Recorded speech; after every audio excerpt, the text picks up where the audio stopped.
in terms of, getting into some of the specifics in a minute, which we will, about yields and trying to generate retirement income, the first thing I'd like to hear from you is, how are your clients managing?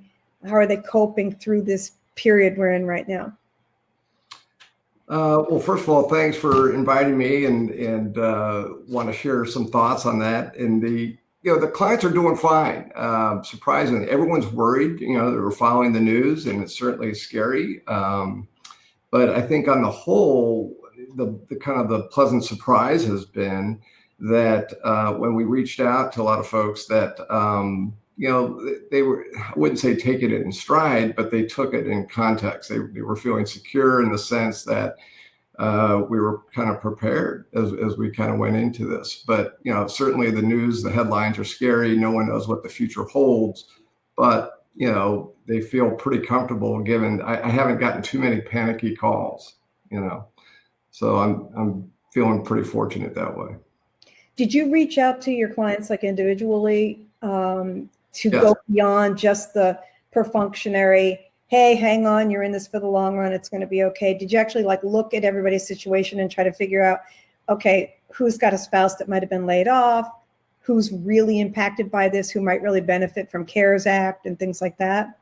Yeah, very much. I mean, this is a time and place where there's no downside to over communication, and there's nothing like getting on the phone, talking to folks, hearing directly with them. So we've done that. We've done email communication, and but no, we've kind of targeted those folks. There's a handful of people who just went into retirement phase, so they're wondering, how does this impact me? You read the articles about timing of your retirement, and the timing of returns, that type of thing. So yeah, they're very concerned. Fortunately, again, with the plan that we had in place, they've been protected by and large. And I say protected in quotes. So okay, so tell me the top 3 things that right now, what you're doing with your own clients, and if someone is in that time zone of either being close to retirement or stepping over the starting line into retirement right now. Right. I'd like to know, give me the top 3 things that you've had to pay attention to right now. For example, liquidity. How do you go at it to make sure that a client's portfolio is truly weatherproofed during the time? Absolutely. Yeah, you hit it. Liquidity is first and foremost. We're in a spot where the market is not through with its volatility. And so to have the necessary liquidity, not overall, but also in the right place. You might have liquidity in the IRA, but you don't want to necessarily take it out of the IRA. You want to take it in the after-tax account, right? Well, how much in cash reserves? Let's just make it super simple. Someone who, we have this black swan that happened like that. Right. And a lot of people were caught with their pants down. And what I mean by that is they did not have and didn't even know to have, perhaps. Right. I'm not saying your clients, I'm saying people didn't know that they need to have between 1 and 3 years of living expenses sitting in liquid investments like cash and CDs that they could just convert to cash. So therefore, that's the first question is, when you talk to someone who's not your client, who didn't have enough money, cash set aside, and the market has gone down, do you often recommend that they sell so they can sleep at night to raise the cash they need if they hadn't done that? It's a good question, and it's those are difficult decisions, right? Because what we don't want to be at any point in time is a forced seller. Okay, and what you're referring to there, if you show up on our doorstep and there hasn't been the management of liquidity, then yeah, there might be a unavoidable need, right? This expense is on the horizon. We have to meet it. So then we have to start thinking through other options. Certainly the portfolio is one. In one case, for example, what we might do is consider the use of some maybe possible short-term debt, low interest short-term debt potentially, as a kind of a bridge, if you will. So certainly selling something obviously will generate cash, but if we can explore all the different options, there might be other alternatives. Because the goal with the liquidity piece is to make sure that you're not a forced seller. You can allow the portfolio to hopefully recover as the economy recovers as well. Right. So take somebody who has a portfolio of, say, $1 million, Bob, in terms of you with your clients. Right. And everybody's situation is going to be different. There's no such thing as a cookie cutter. But do you feel there's any kind of a guideline for $1 million portfolio if you're already just retired or in retirement, that you should have, a third of your money in cash and cash equivalents, even though they're not earning any much? But you can't go out into investments that are going to fluctuate in value, right, because you might have to, obviously you don't want to be forced to sell. Right. I would say that the average stock to fixed income allocation for most retirees is somewhere in the neighborhood of 60% stock, 40% fixed income, maybe as high as 70% stock, 30% fixed income and cash. And within the fixed income category, how much of that is considered cash and cash equivalents? It's kind of case specific, right? Mm-hmm. So there is a specific percentage. So I think your earlier point about 12 to 24 months worth of cash needs is kind of what we're zeroing in on. And for different people, it's going to mean different things. So if, for example, you are entering the Social Security and starting to receive a benefit, some folks are turning 66 this year, full retirement age, and are going to commence their benefit, right? It also might correlate with the start of a pension of some kind. So then their cash need, if they were 60 versus where they were 66, is going to be very different. Right. I have another situation where somebody's early 60s, and there's still about a 3 to 4 year period in which before Social Security starts. That is, as I share with them, is the time period is going to be the most difficult. Once Social Security kicks in, it's going to take a tremendous amount of relief off the cash generation need on the portfolio. Right. Makes sense. Just out of curiosity, we did a survey amongst all the advisors who are in the Wealthramp network, and we had over 75% who their clients are still going to be able to retire on time, even during all of this. Would you say that what percentage of your clients do you feel like are still going to be able to retire on time and not miss a beat because of all this corona pandemic? Yeah, I participated in that survey, so I kind of agree with that finding. And I would say the vast majority are still on track. We have not done an update, for example, to our retirement projections of any of our clients that have warranted a revisit of the whole plan. Certainly, some spending decisions, more on the discretionary side, may need to be scaled back a bit in reflection of what's happening. But outside of that, most everything else is still in good. Okay. We're going to get to the retirement income part of it in a second and dial back to that. But first of all, one thing is for sure for me right now. I don't think that the majority of people in this country would have any reason to really even know what retirement planning is. Right. Why would you? Because if you've gone to a brokerage firm in your history, in your life, where I used to work, and I've been in that business since I was in that business when I was 24 years old, you're not going to get that kind of retirement planning. So most people don't know what it is. So nutshell, what is, because we just hear the term and the phrase retirement planning all the time. What is it? Yeah, it's really the marriage of the disciplines of financial planning and investment management. I think too often people fixate on the investment side. I go to a cocktail party, I tell someone I'm a financial planner, instantly we go to, what do you think about the market? Very important, obviously, big part of it, but it's the discipline of financial planning that integrates, what are we doing in the portfolio needs to serve the broader goal of, which is your goal and very specific goals that you have as a family, right? And which should drive then and influence the investment structure of your portfolio. So you're talking about estate planning And Lorna, who's in the room right now with us, has a question. And I'm going to hold the questions till after, but this one just happens to dovetail nicely with where we are right now. Lorna's asking if retirement planning includes real estate, because so many Americans, so many of us have real estate. It's not just all about the stock market. So, does retirement planning pull in that expertise? Or just, I know the answer to this is, whether somebody has to go to a separate advisor for real estate. But since you're here, why don't you address Lorna's question? Sure. No, absolutely. It's pretty common for clients to have some real estate exposure of some kind, whether it's a second home or an investment property. And most advisors have that layer of expertise in this type of environment.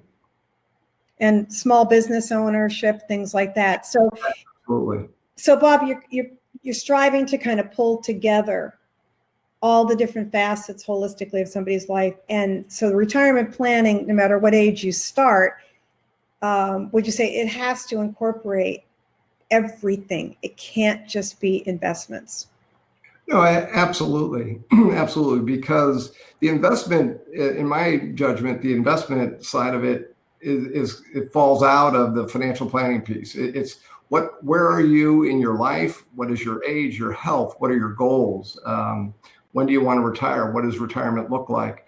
All of that should and does influence the overall structure of the portfolio, right? You're also a CPA, so that tax focus, absolutely. It's married into that planning. So just, can you quickly kind of describe what does it look like if somebody wants to weather-proof their retirement so that future shocks, like the one we had in 2008 and then the one we're having right now, when they happen, they don't shake us up and change our lives? Yeah, good question. On the weatherproofing part of it, I think it starts with just a clear idea of what the objective is and building around that, because we know these events occur. Since the year 2000, we've had the tech crisis, we've had the great financial crisis, now we have this crisis, right? And yet all our clients have weathered each of those storms. And I think where you are well served if you understand, part of it is simplification of your financial life, understanding what you have and what it's going to take to sustain the lifestyle that you want to live in retirement. And it all kind of stems and starts from right that vantage point, that perspective. Okay, I'm going to ask you one more question before I start getting questions from the people who are actually here with us in the room. And that is that a lot of times people are feeling like, if I'm passive, if I'm taking the John Bogle approach to long-term investing, as we've been taught, that long-term investing, diversification wins all battles, buy and hold, and you've ridden the market up and you've been well diversified, assuming you've had a nice mix of stocks, a nice mix of fixed income, and you've got that 1 to 3 years worth of living expenses in cash, and you've ridden the market up, it's really difficult, human nature. It's very difficult to ride that market down and not feel like we can't just stand here and do nothing, Scotty. We have to do something. So when do you decide to,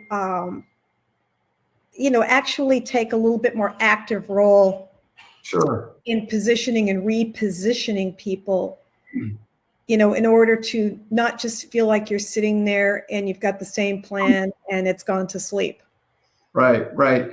Yeah, this isn't a passive approach by any stretch, but at the same time, to take dramatic action in the heat of battle, in the depths of it, is I think problematic. The goal here is to, and it kind of bore itself out through this crisis, is that we were not doing anything too dramatic or active in our portfolios because they were built for this. Okay. Again, our focus was fixated on making sure there was liquidity needs. Okay. But going into this, we had the appropriate allocations to stocks, to fixed incomes. We had quality investments, that strong balance sheets. In this environment, even before this all happened, there was an emphasis to be placed on quality. There were signs that the economy had potentially weakened or could weaken. And so the goal heading into this was to kind of prioritize quality in your investments. Okay. So, it wasn't broke, so you didn't have to fix it in the middle of all this. There wasn't a lot of mad scrambling going on. But surely, in a quick minute that we have left here before we go to the questions, clearly you probably had some clients who were looking for opportunities too. Oh, no, absolutely. And they were in a cash position to be able to actually, when we saw the market, at the bottom in March, that were able to take advantage of it. I mean, I am not a fan of running to one side of the boat and then to the other side of the boat to try to guess the high side. But I imagine that there must be some strategies that you were looking at for people who could take advantage of the fact that stocks had dropped. Yeah, no, absolutely. And when we talk about that, it's your risk. There's two things to think about. It's your risk tolerance, and then it's also your capacity to take risk. And for those that had the capacity to take risk and had the cash available, yes, there were opportunities to do that. And some folks did do that. Some people have called me, though, going into this saying, I want to be aggressive, but when the time hit, they backed away. They didn't really, so it really smokes you out in a way. It's the true test. Oh, I have the ability to withstand. I get volatility. When it happens in the moment, when you want, when it's the worst possible moment, it feels like the pit in your stomach, oftentimes is the best time to invest. Right. It's intuitive. It's a rational fear that we all have, but surprisingly, that's when it's the time. Okay, well, maybe we can talk a little bit about some specific strategies like backdoor IRAs, et cetera, that might have been good strategies for in that moment. But right now, let me just ask everybody in the room. I want to take a poll, and I want to find out how many in here today who are thinking about retirement or already retired, how many of you really feel that your retirement has been impacted by this pandemic and this economic shutdown, which is the main thing? It's the economy.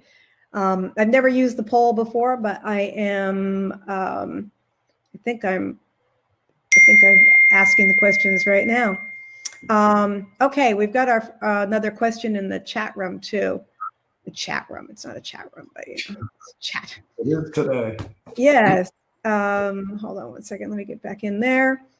And Steve is asking. Hi, Steve. He's asking, can you offer any very safe fixed income ideas? And that's the question I was thinking too, other than CDs. I mean, we all know you can build a ladder of CDs. Do you think there are any short to intermediate term bonds? And if you're in a higher tax bracket, municipal bonds that would be relatively stable going forward? It's a great question. Yeah, it is. I would just share that our preference would be to own individual bonds where possible for a number of reasons. But couple things on the bond front. Doesn't pay to go long. How the interest rate curve is, and the 30-year Treasury is at about 1.2% at the moment. So you also have to recognize there's minimal yield being derived from bonds, okay, overall. And it is what it is. Again, I think I would place a premium on quality. Now's not the time to be reaching for yield via the high yield, the junk status. Although what is muddying the waters a bit is the actions taken by the Fed. Good news, bad news. The good news is that they are taking steps to mitigate a deepening financial crisis on top of the pandemic, but also in many respects, they're rewarding bad behavior by being the buyer of last resort. So they are bailing out some junk debt that, frankly, in normal times doesn't deserve it, right? higher risk of default. So what that does, it kind of distorts the whole landscape on the fixed income side. So CDs, they provide the protection, certainly, of the FDIC type coverage.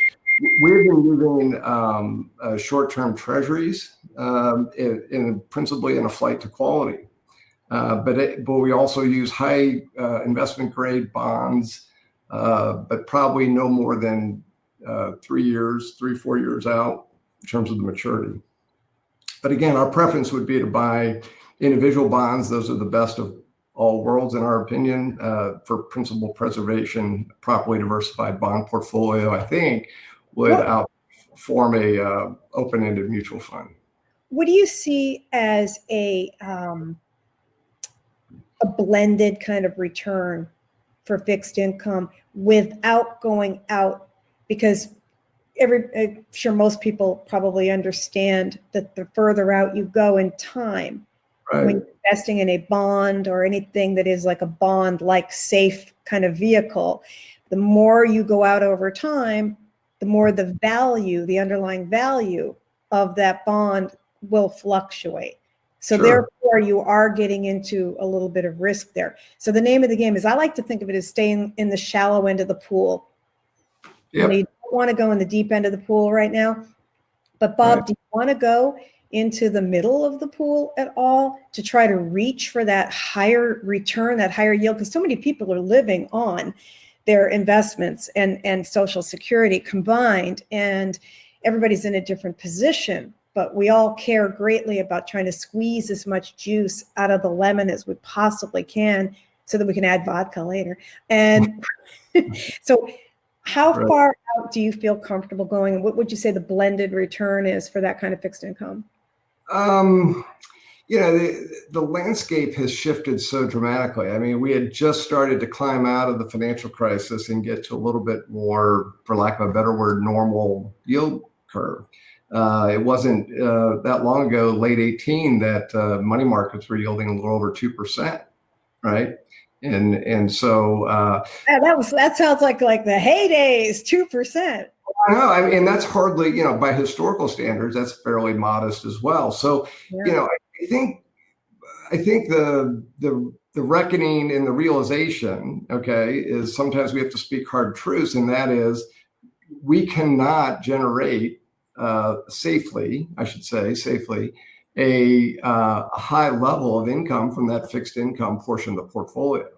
It's that role in that part of your portfolio today is much more one of capital preservation and with a little bit of income, but it's going to be pretty meager for quite some time. So your point about how far do you go, I would say no more than 5 years.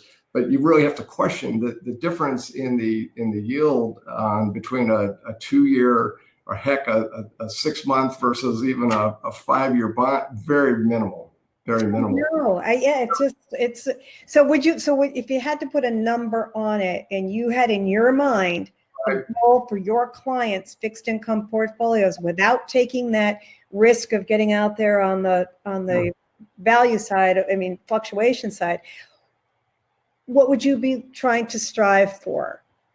But this is not municipals. This is on the yield side. I can't. I don't believe you're going to see much more than 1 to 1.5% probably in that range. I mean, it's pretty. I know. The other thing to remember though too, I think income is going to be a challenge for sure, and it has been since the financial crisis. Mm-hmm. There's been a policy to restore the economy that is based on low interest rates.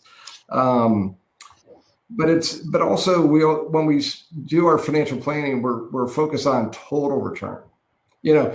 Flip the script for a second to dividends, right? So everyone wants. I was just going to ask. That's my next question, because John, let me break in and ask that question then, Bob, because we have a question from John, and it's a really good question. What about CEF income funds? And talk about that, what they are, so people who don't know what they are. But anything that offers steady dividend flows, that seems to be where it's at. It is, and yet in the stock market, the big four, the Apple, Microsoft, Amazon, Google dominate. right? And they don't exactly pay huge dividends necessarily. But dividend payers become almost a bond proxy of sorts. I'm sitting here in Cincinnati. Procter & Gamble, well-known company, consumer goods, just increased their dividend by 6%. So is it going to be consistent across the board? No, I think there's going to be some companies that are traditional dividend payers that are going to have to reallocate their capital and be in a position where they're not going to be able to sustain their dividend or grow their dividend. So the dividend growth potential is going to be predicated on partly the industry. There might be some strings attached to some of the benefits that are those some of the loans, the government assistance they might receive that might restrict some dividends. That certainly is what happened in the financial crisis. If you recall, banks, which are traditional dividend payers, were prohibited from paying dividends until their capital ratios were in line, right? So the risk you run a bit in following a strategy, like for example, healthcare has done well. They also happen to pay a fairly high dividend in general. Okay, so that's a situation where those two stars align. If you own a bunch of healthcare stocks paying dividends, not only have you seen some of these stocks do well, but you're also receiving income. The problem with that strategy a little bit is now you're also overly concentrated in a particular sector.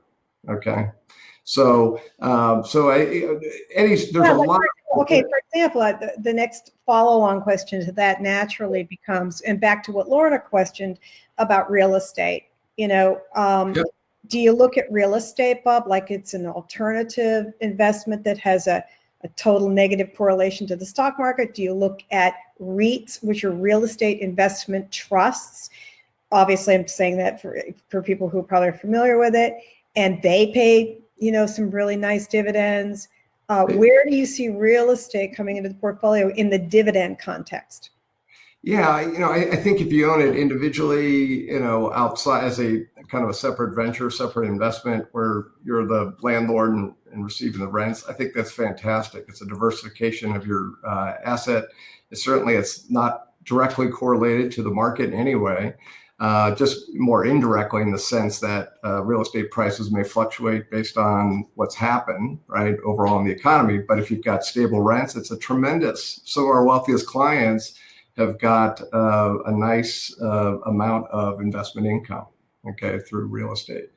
As far as REITs are concerned, I think you're going to find REITs are going to be under some pressure, would be my guess. Not all REITs are created the same. If you own a REIT that, what we're learning through this, obviously through even this medium, right, is that businesses are finding they may not need as much commercial space as they once did. There's going to be much more, greater utilization of Zoom and things.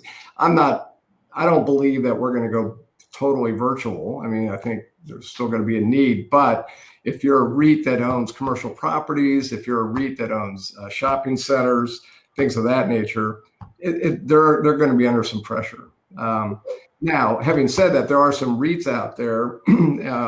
For example, there are companies that are REITs.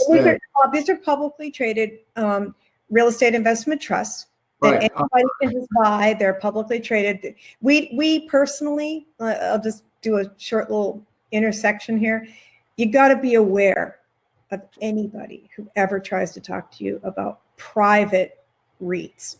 Correct. That are privately traded REITs, because 9 times out of 10, it's the promoters. It's a bunch of BS. I'm just going to come right out and say it. So when it comes to REITs, the name of the game is sticking with the publicly traded REITs. And the reason is because private REITs, believe me, at a time like this, it could be really tempting. And it sounds pretty sexy because it's like, oh, it's private. But guess what? You can't see anything behind the curtain. And it's the promoters who are making the money on it, just like in so many other things that they do.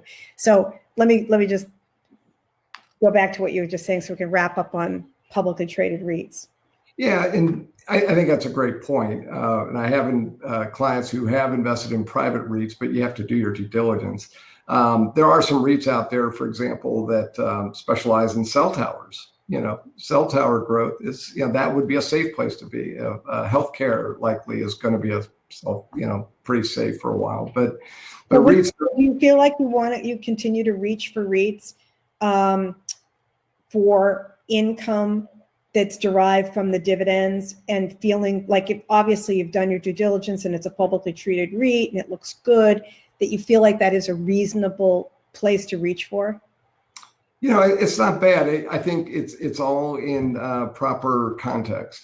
It's you cannot I think you still have to stick to your disciplines of portfolio asset allocation and how much of a and there's going to be a temptation for folks to use dividend as income replacement over fixed income.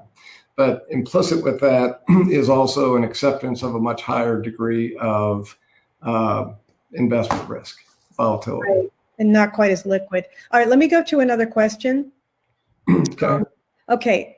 Lisa would like to know, Bob, can you please explain the details of how this is a good question, how you get paid by your clients? Okay.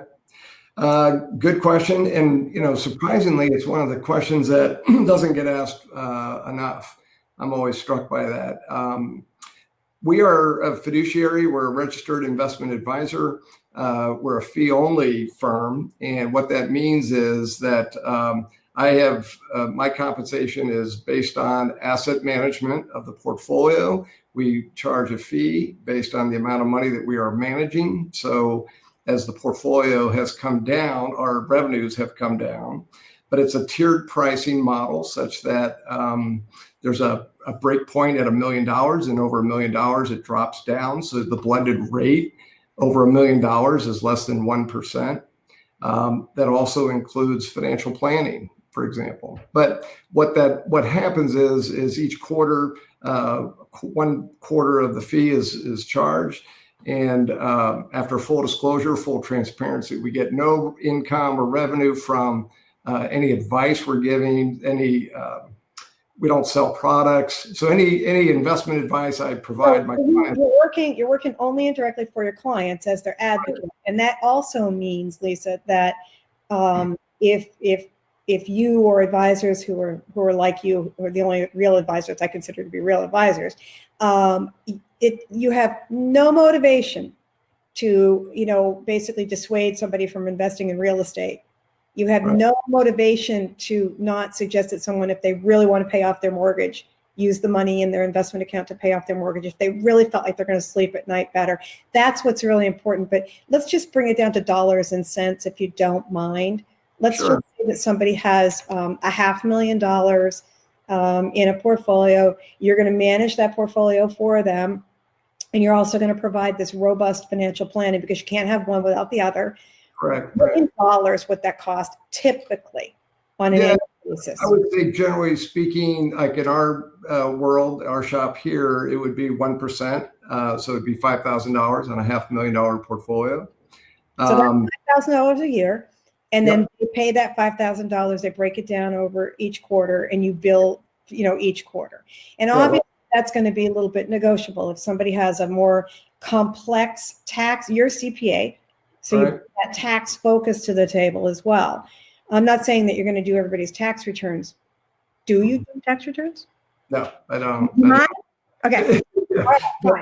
But I have done them in a pinch for somebody. So okay, but the point is that you know what's going on with the taxes, you know what's going on with the real estate, you know what's going on with somebody who owns a small business, and all of that blended together. So you're going to pay around $5,000. Now, if it's a really complicated situation in one particular year, it might cost a little bit more, because really what it's all based on, you guys, is how much time and complexity an advisor like Bob has to spend on your plan. If it's less time, you're not going to charge the $5,000. You'll charge probably, a little less than that, whatever it might be. So it's going to fluctuate a little bit. But Steve is asking, are you putting your clients into, this is a good question, only into back to the bonds and so forth, like especially municipal bonds? Are you only putting your clients into triple and double rated? Can you share any specific names that you like? And then he wants to know also about target date funds, but let's answer that question. Sure. I wish I could share some names. I would kind of err on not. I would say that triple, and the reason why, I think, just real quickly on the bond market, hopefully make this brief, is when you go to buy a bond, when we go out there, there's a limited amount of inventory. We can't replicate a bond purchase, because when we go buy a bond again, it may not be available in the secondary market. Okay, so if we say we like this bond, it's going to be on a transaction by transaction basis, because we're going to look at the risk, the return, the price, and make that decision. But do you tend to pretty much stick, you personally, with your clients, do you prefer and feel more comfortable sticking with the AAA rated, the safer muni bonds, like the GOs, and obviously that's really important, because recently we've seen what happened with revenue bonds? Yeah, here's the challenge is I would say we try to stay within the investment grade. AAA is one. There's virtually no one. Even the U.S. government's not AAA anymore. It's a AA, I believe. But as far as it's investment grade or higher. Most of what you're going to see traded is going to be kind of low investment grade, mid investment grade. They're just right now. There's a what's that translate into? Is that an A, B plus? I mean, what does that translate into? I would say, you get down into the B, right on the edge of high yield at times, but hopefully a bit higher. But you mentioned, I do want to go back to your point about the target date funds. I think those are excellent options. We use them. And I think those are excellent options. Because corporate bond funds, would that have 3 to 5 year maturity? Yeah, just to explain how those products work is the bond industry is realized that there's a space between owning an individual bond and an open-end mutual fund, and that is these target date funds where they use, for example, a 2024 date. When you look inside that, they're usually ETFs.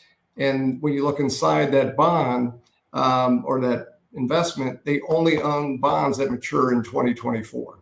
So it's kind of a hybrid between owning an individual bond, and it's, I think, a better approach than using an open-ended fund that has no maturity associated with it. Right? Yeah, but again, it's always going to come down to that razor sharp edge of, taking too much risk, trying to balance the yield, trying to get that fine, to optimize that. You're like surfing that wave of, we want more income for our clients, we want better yields and better results, but you've just got to do that counterbalance constantly. Absolutely. If you're going to take on more duration, more maturity time, it needs to be worth it. And right now that trade-off just is not favorable for 3 to 5 year is not giving back the I don't want to say the alpha, but the extra there. So I want to go to the poll results for a quick second, because it's interesting. We had everybody answered that poll question about how many are worried or think that they'll be impacted by what's happening with this dreaded plague that we have and the shutdown of the economy. So 67% of us here do feel they'll be impacted in some way by it. Worried they'll be impacted by that. Right. And I think that's a reasonable, say not so much. Yeah, that is a reasonable concern. I think anyone who knows what's waiting for us on the other side of this with any degree of certainty is speculative right now. So I watch CNBC, and I know Jim Cramer knows. Right. He's going to bark at the moon and jump up and down and tell us. So John has a really good question. Interesting Roth IRA conversion strategy. Recent downside converted RIA assets to Roth taxable, yes, but at a much lower asset value since then the Roth, meaning the Roth IRA, asset growth has exceeded the conversion tax bill. But in now, he's saying, but in now tax-free account. Okay. Can you see that? Can you see the chat question, Bob? No, I cannot. So he's saying that. No. Just something that's a little bit blocking my way here. There are conversion. In other words, an interesting IRA Roth conversion strategy with the recent downside, converting the IRA assets to a Roth and this is taxable I guess it's from a tax, and then the Roth asset growth has exceeded the conversion tax bill, but in now tax-free account. Well, okay, I think I know the thrust Can you of the explain the question so that everybody else can understand what the question is? The Roth conversion comes up quite a bit, and you see that being recommended in various forums. But the Roth conversion kind of boils down to a couple things, in my opinion. Bob, let's step back. Sorry, let's step back and remember that, because we're not all financial advisors in the room here. So I want to just take it down to a level of explaining what we mean by Roth. Gotcha. Okay. So there's different types of individual retirement accounts, IRAs. One is a traditional IRA.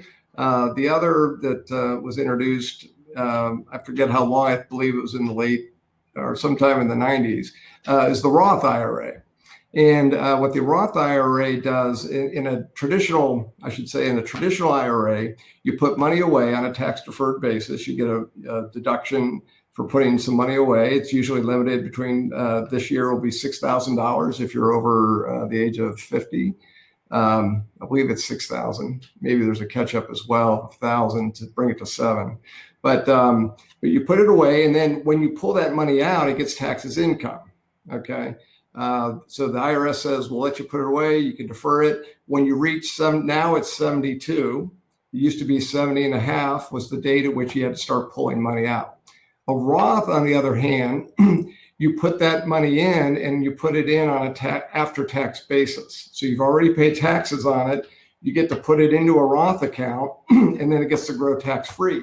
The future distributions from a Roth are allowed, with some limitation, but on the whole, they are allowed to be taken out tax-free because you've already paid the taxes. That's part of the deal. That's why Roth IRAs are so popular. And exactly. Now, I would tell you though, there's to Roth conversions during most people's working careers, they're limited to put money directly into them because there's income limitations.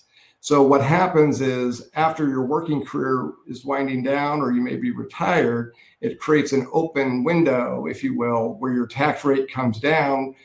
They allow you to take money in a traditional IRA and convert it to a Roth IRA. Right. So for every dollar that you convert, in the year that you convert that, let's say you take $10,000 out of your IRA and put it in a Roth, okay? That's called an IRA conversion. It is not subject to income limitations, so you can do that at any time.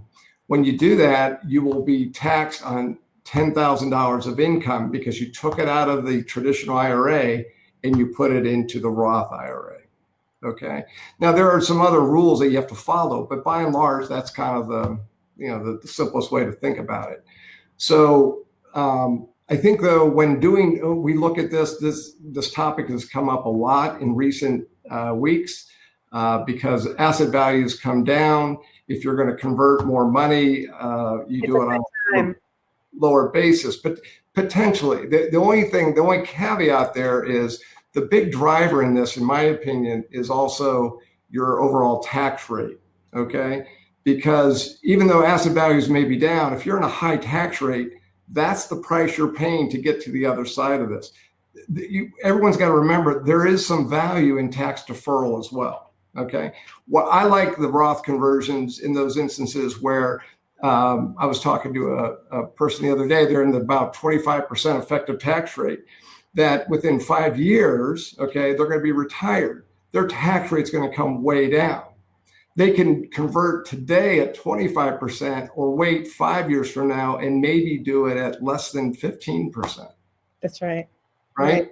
So this is where you have to it's an individual situation. There's not a blanket recommendation.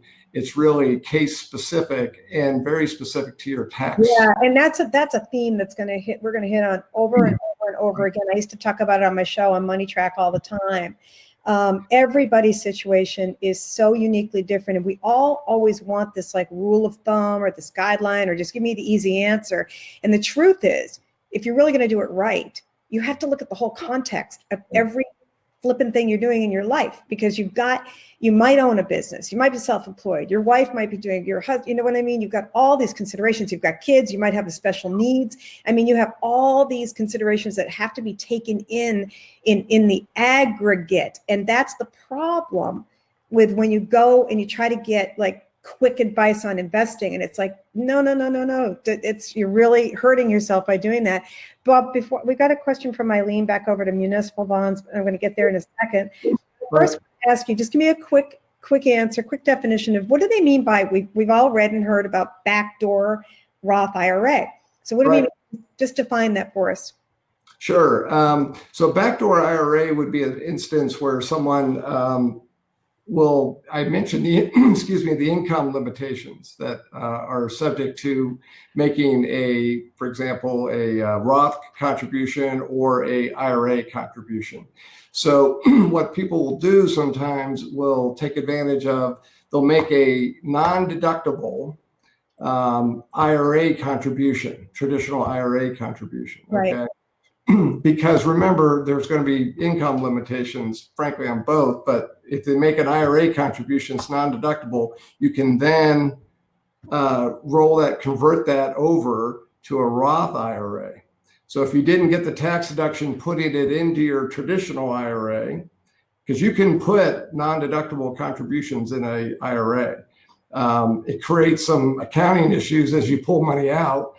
Excuse me. But what will happen then, you put the money in, you convert it out of the Roth, out of the IRA into the Roth, and that's considered what's called a backdoor IRA, because you may be limited income-wise to make a direct Roth contribution. Right. This is a way around that, a workaround. Yeah. And it's a pretty damn good strategy as long as Congress doesn't close that loophole.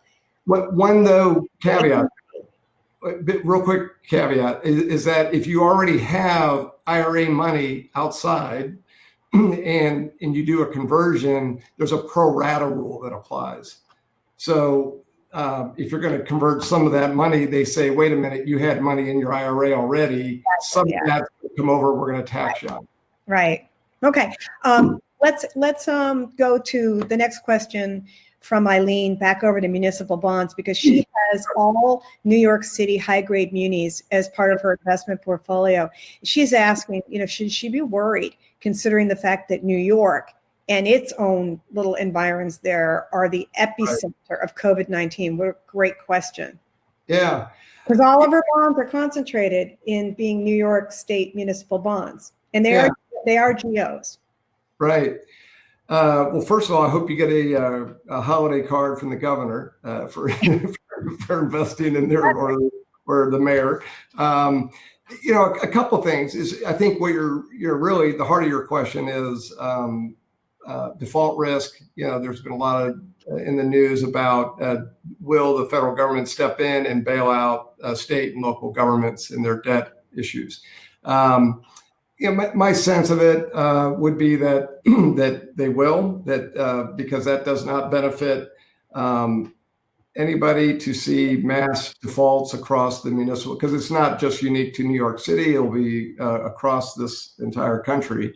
And so I think there's some political posturing, certainly, but I think by and large, there could be some protection on those. Nothing's for sure, obviously, but the one thing I would suggest, though, is, in the heart of your question is or the basis of it is that you've got a concentration in New York City bonds. So when we're talking about building a bond portfolio, just like a stock portfolio, diversification, even in your bond portfolio, is for that very reason. Great point, Eileen. It's that old lesson that I always used to say is diversification wins all battles. Right. So I love hearing you say that even if you're looking at an array of municipal bonds and you feel like they're different individual bonds, if they're still all in New York and they're still all concentrated in that one area, then you're not really diversified. That's right. That's right. But on the other hand, that doesn't give you a reason to lose sleep at night, because what Bob is saying is that it's not likely that the federal government is going to watch New York City bonds, take a complete hit. Right. But, we live in upside down world at the moment. So, Yeah. but I think though it gets back to our earlier themes, and that is, why do you own that? How does that fit into the broader plan, right? And so it's answering it all ties back to, you own those for a stated purpose inside, when we're doing financial planning. So that would be a conversation, I'm talking theoretically, but if we were to sit down, that would be what we would talk about. Help me understand, why do you own, that would be my question. I would say, help me understand, how do we end up, did you inherit these? In this situation where you have all these bonds concentrated in this one thing. And I know the answer to that, but I won't get into that because they're tax-free, and she is a New York City resident. That obviously, that still doesn't explain, Eileen, why you own only New York City municipal bonds. It doesn't really explain why. New York has some added juice to it because New York has very high tax rates. So yeah, I see. Okay, Lisa's asking, let's flip back over to financial planning for a second. Okay. What are your thoughts on the state programs that are called ABLE accounts? Okay, now I know you don't necessarily specialize in special needs, but these are set up for children with special needs. And we have two people who are in this group right now with us who have a special needs family member that they need to worry about financially caring for the rest of that person's life. Right.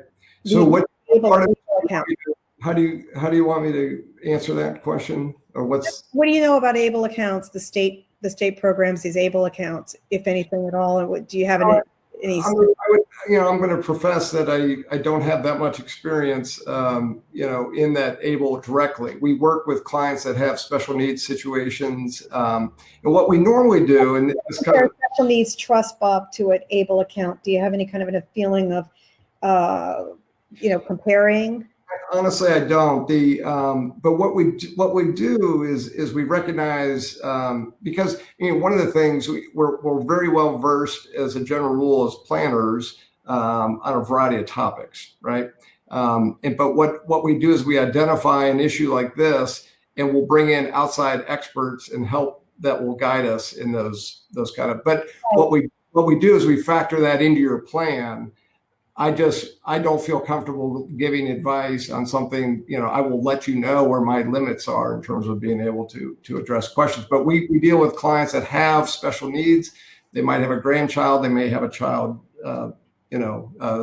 So anyway, they can show up in a variety of situations, and we make sure that the main thing is you want to make sure that the Social Security, the state, programs to support special needs long term are not compromised in any way. So right. That is probably the single. Let me wrap on that with Lisa really quickly, just by simply saying that one of the reasons why I do what I do with matching people to the right advisor is because that's one of the questions that I ask specifically for that reason, because there are advisors who have in their own families special needs situations, and they're great advisors. They're like Bob, but that's kind of their wheelhouse because it's different expertise, and they work with the attorneys and so forth. So that's why I prefer to have people who have that as a high priority to be with an advisor, even if it's virtual, who really that is in their wheelhouse. So let me just say so long to David. David's leaving, and he's in Hawaii. I'm not feeling too sorry for David. So I'm going to say, hello, David. Thank you. I'll talk to you later. I'll talk to you soon and catch up with you. I'm really, really glad that you were here. But Lisa, on the special needs, people often probably read the questions that I'm asking when they go through the survey I give them, and they're like, oh, yeah, this means nothing. It does mean something, because every question that I'm asking, I really, truly want to make sure I'm understanding what's most important to you and why. And then I can go find the right Bob. By the way, can I tell him your nickname? Sure. Okay. I nicknamed Bob. He's like the Mr. Rogers of financial advice, because he's so damn easy to talk to.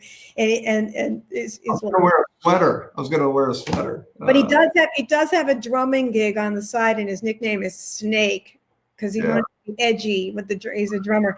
Okay, let's get back to another question that we have from Brian. And then we're going to probably make that the last question so that we're not running over an hour here. But Okay. this is a pretty specific question, and you might want to take this offline with Brian afterwards, which is why I saved it till last. Hi, Brian. Brian's on the Central Coast of California. Oh, there you go. Beautiful. He's a business owner, a small business owner, and he said that he plans on taking his maximum IRA 6,500. He maxed out his HSA at work, which is fantastic, kind of like another type of way to save for retirement. Yep.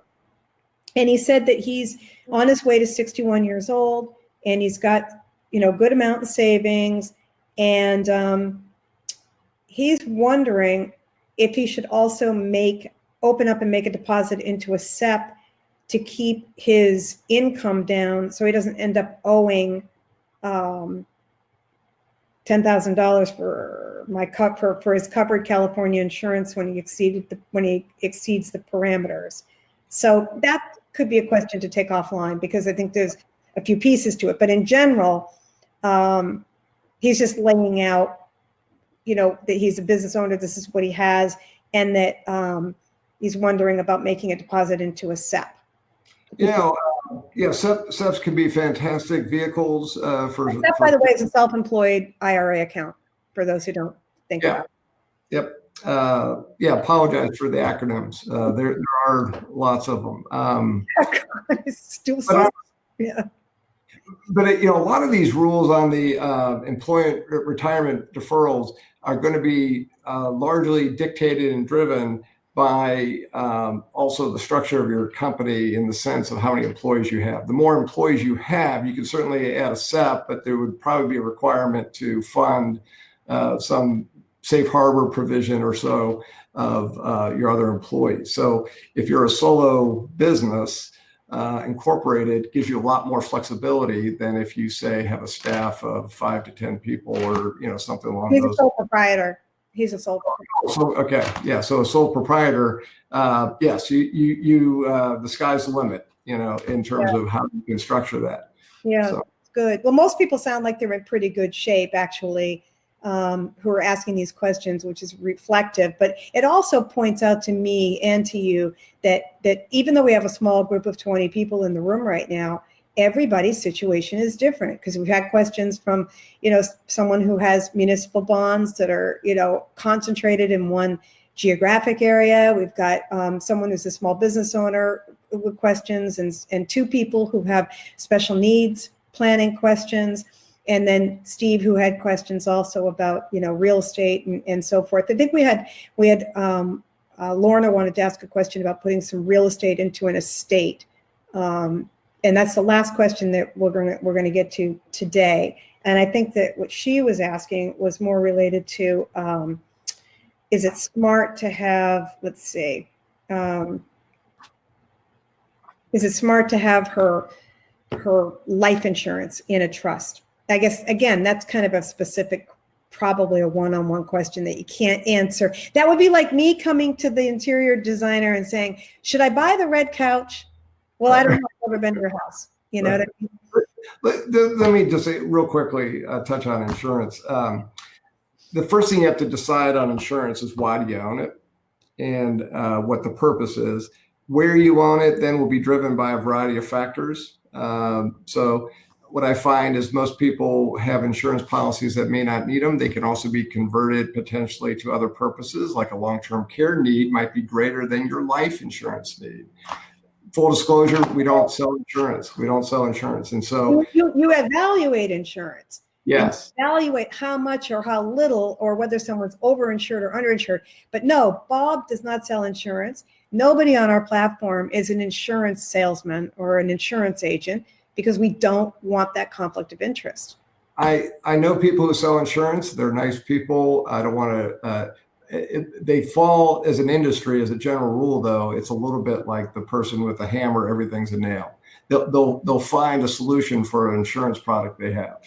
Okay. So, it's kind of a solution in search of a problem. Right. And so just always be leery. I think insurance is important to have. Most people, I guess, here's the planning tip for today. Most people insure on personal liability. They don't realize that their auto and home is a fairly small personal liability coverage. So if your net worth is $1 million, $2 million plus, you should have an umbrella coverage that would reflect your net worth situation. So that's an underinsured area. Disability is another area that people tend to overlook or think about. So insurance and the whole life and all that, and annuity tend to be overkill. Yeah, those are annuities. We can have a whole separate discussion. Let's not, please, God, please, let's not end this on an insurance note. No. Whatever. Okay, do anything. Let's just not do that. Okay, so what's the best advice that you're giving your clients right now? Nutshell, like notable quote. I'm putting you on the spot. Notable quotable from Bob for the day, and something. Well, put me on the spot. I'm going to go back to liquidity. It's liquidity. I think that really focus on that because meaning cash, having enough money in cash, or investments that you can convert to cash. It doesn't have to be pure cash. It's going to have to be near cash. When I say cash, it's money market cash, short-term treasury type stuff. Yep. Very safe, high quality. Safety first. Stay in the shallow end of the pool, and then you can afford to have some of your money at the deep end of the pool so it continues to grow, because that's the only way you're going to be able to serve both masters of having money that I need to pay bills with today combined with money that's still going to grow down the road. And the only way to do that is to separate it and put it to work that way. The only other caveat, the other thing to say on that, just to add on it, is now is an excellent time to be revisiting your financial plan. Don't be paralyzed by the moment. Good. And it doesn't mean you have to change anything radically or do anything dramatically. Yeah, but it has to, your plan, whatever your plan is, it's your GPS. Yeah. So if you're going to change and you're going to go down a different street, then you got to have your GPS tell you to get back to where you're supposed to go. Otherwise, you're going to end up in New York when you were driving to Texas. Right. All right. Yeah. So no time. No, and that isn't a plug for, but I think it's simply recognition that there's a tendency, I'll just let this pass. Well, this is going to be with us for a while. So I think the sooner you get about, and you can't make up for, let's say, past mistakes. Usually I find people beat themselves up far more than they should, but it's just, don't let past behavior dictate future, outcomes. So, right. We'll get there. So that's sage advice. So, okay, I'm going to wrap up, but I'm going to do a little reminder for everyone. If you want to contact me directly, it's pam@wealthramp.com. Talk to me at any point in time you want, but Bob is very representative, except he's a guy and we have many females too. He's very representative of the level of expertise and the type of advisor and the approach that our advisors have on Wealthramp. And I just want to say that, I really appreciate you taking the time. And I hope that everybody got a little something out of this. And all I can say is, please stay healthy, stay well. And I look forward to talking to you all. Thanks.